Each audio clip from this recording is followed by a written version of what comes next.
गावनि स्टेटमेन्टखौ माने गुवाहाटियाव माबोरै फैनाय जादों आरो मा जायगानि बे होनाय जासिगोन फार्स्टआव खिथालाय देलाय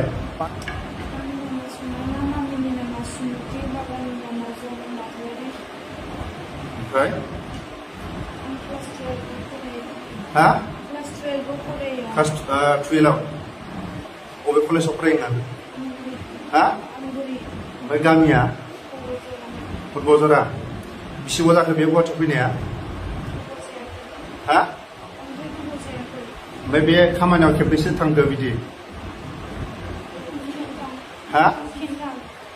सोरजों मा हारिजों थांदों बर' गोजा अबेनि बर'फ्रा अबेनि मा मावो हा बे बेसेबां बेसेबां होलांखो माने सासे सेंग्राया 10,000 खरि हा ओमफ्राय मा हटेलाव थायोना सोरबा न'आव थायो हा हा हटेलाव थायो बिनिफ्राय गुवाहाटियाव नों माबोरै फैजेनखो ओमफ्राय नोंसोरखौ बे खामानियाव सोर फाथायो सोर लेंहरो खिथालाय ओमफ्राय सोर बिदि माबा खामानियाव बाहायखो नोंसोरखौ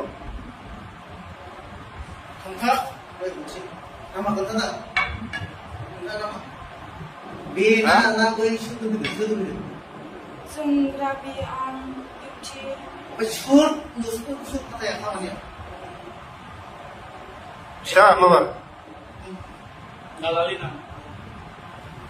नोंसोरखौ फाथायग्राया मा नाम फिथा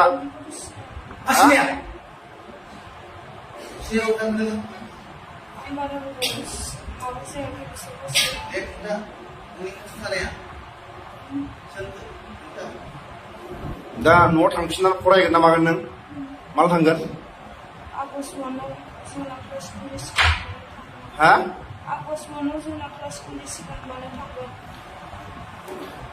डाइरेक्ट नोंसिनि आइ आफाखौ बे भिडिअनि गेजेरजों लिंहर गामिनि गेजेराव नोंसिनि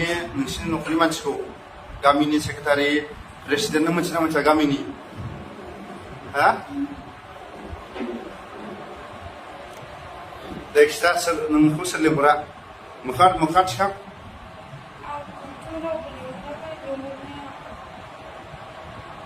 ओमफ्राय बे खामानियाव नोंसोर बेरायनानै लाजिना लाजियाखै नोंसोरो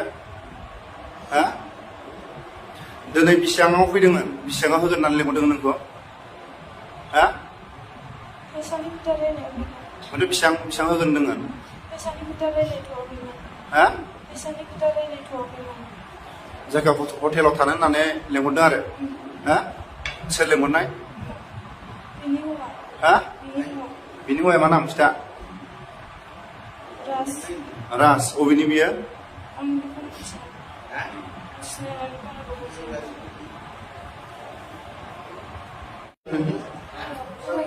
दे फार्स्टआव खिथा गामि ओरैनिफ्राय बोरै बोरै फैजेननाय खिथा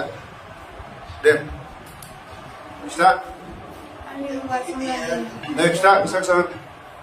आंनि नामा जुनालि बिफानि नामा कलि ओमफ्य जोनोमाव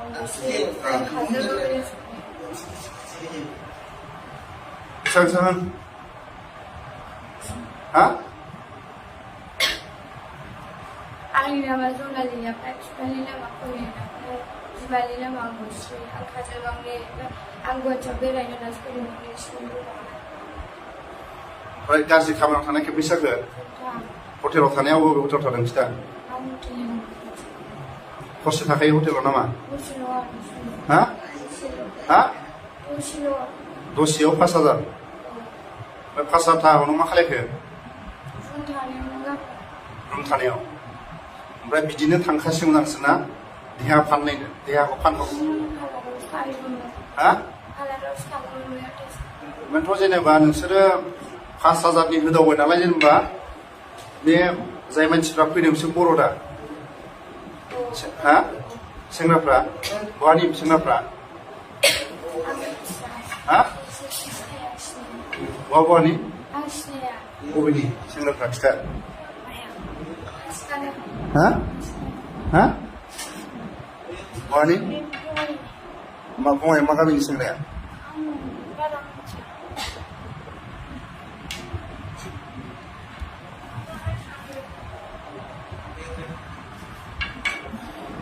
बिसोर गासिबो आरो ना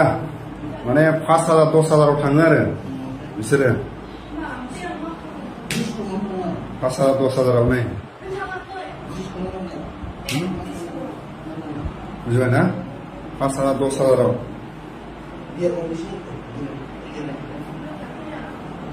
नोंसोर गामियाव थांफिनसिगोन ना नोंसोरो हा हा हा हा माने बिसोरखौ माने मोजाङै बुबासो माने खिथागोन आरो जोंहा 5,000 10,000 थाङो आरो बिसोरो माबायाव 1 घन्टायाव 5,000 नामा हा बेसेबांथ' हरसेयाव बोरैथो 5,000 लाखो हा बेसेबां दसेल' 5,000 मिनिलायदोंसो बिसोर बुजाना मिनिलायदों आरो गिबियावनो नैखौ सोंगोरसिगोन आरो जोंनिखौ फारसेनिफ्राय गामिनिफ्राय आरो बिमा बिफानि नाम आरो गामिनि माखासे सानैसोनि नामखौ खिथा आरो नोंस्रा न'खराव साबेसे दं आरो नोंनि नामखौ खिथा दे खिथा र' माबा हा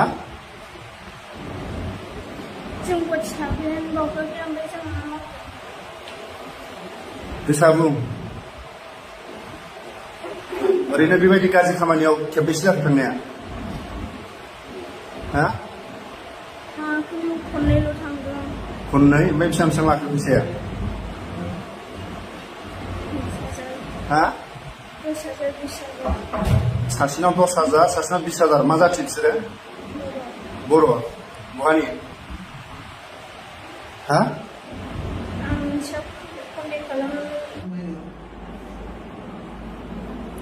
एक्स-एन-डि-पि सासन आरो मोनबावाखै लावथि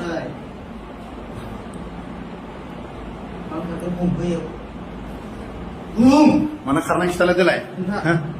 नै मानो खारनाय खिथा दे मानो खारनाय खिथा दे बे खिथा दे मानो खारनाय खिथा एसे मोजां खुगा मा दं दे खिथा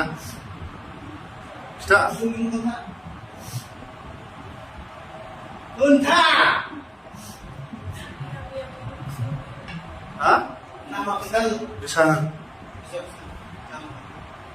बेबो मोनगोन बेबो मोनगोन थगायग्रा थांनो थाङाखै खिथा थाङा थाङा बिसोरो थाङो दा हा थाङा थाङाखै बे खिथा बेथ' मोनखागोन दे खिथा दे थाङो दा थाङा थाङा खिथा डेन्जार बुस्थु आरो बिसोरना माने खुगा सिया माने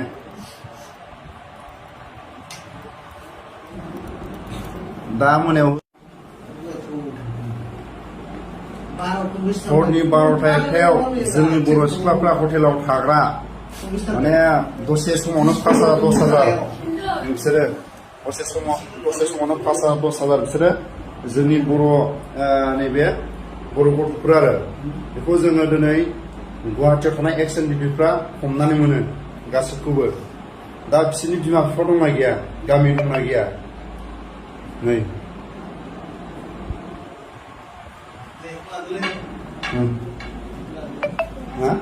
मोनजादोंना मोनजायाखैमोन गाननो मोनदोंना मोनाखैमोन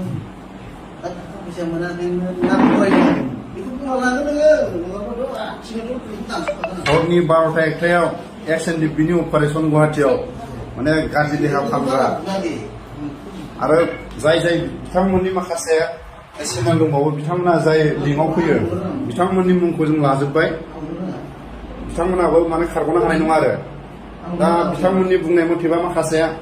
बर' राइडारफोरबो दं होननानै जों खोनानो मोनो बिथांमोननि खुगानिफ्राय आरो जायफोर बिथांमोननि माखासे साप्लाइमेन बिथांमोना माने फ्लेटआव थायो जाहैदों माने थाखा फैसा गोनां गारि गुरा गोनां नायदो